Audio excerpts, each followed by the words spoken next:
Mr. Jeff Douglas. Good afternoon, gentlemen. How do you do, ma'am? Good afternoon.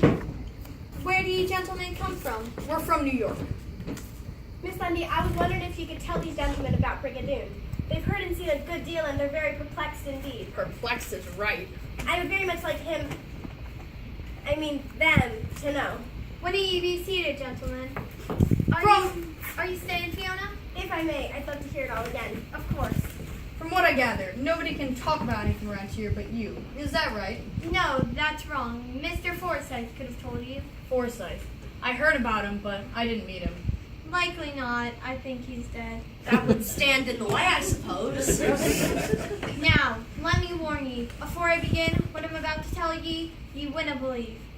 This miracle happened. Let's see, what's today? Friday. Friday. That means it happened exactly 200 years ago. 200 years ago, the Highlands of Scotland were plagued with witches and wicked sorcerers who were taking the Scottish folk away from their teachings of God and putting the devil in their souls. Now, here in Brigadoon, we had an old minister of the kirk named Mr. Forsyth, and a good man he was. The kindest man in Scotland. He worried about the witches. They hadn't visited Brigadoon yet, but he knew there was a band of them coming our way. So he started to wonder if there wasn't anything he could do to protect the folk of his parish, not only from them, but from all the evils that would come to Brigadoon from the outside world after he died. What a kind man. You see, in this way, Mr. Forsyth figured that there would be no change in the lives of people, just they wouldn't be in any century long enough to be touched by it.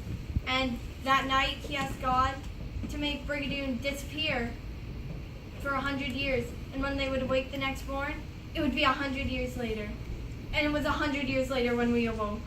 My God. What happened to the minister?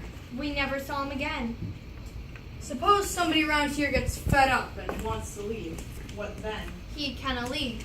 You mean I've got to stay here now? No, lad. But according to Mr. Forsyth's contract with God, if anyone of Brigadoon leaves, the miracle's broken for all.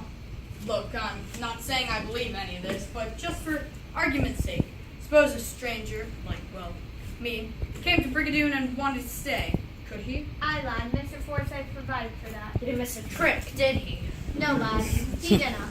A stranger could stay if he loves someone in Brigadoon. Not just Brigadoon, mind you, but someone in Brigadoon enough to want to stay and give up everything for that one person. Because that's how it should be, lad. After all, if you love someone deeply, anything is possible. I think I like that part the best. Shouldn't you be thinking about getting dressed for the wedding? I had. Tommy, will I see you later? Yes, I'll be here. Thank you, Tommy. I think I want to stick around and see if this place disappears like you say it will. I must hurry now. Thank you, Miss Lundie. She's a dear lass. Oh, 'tis wedding time.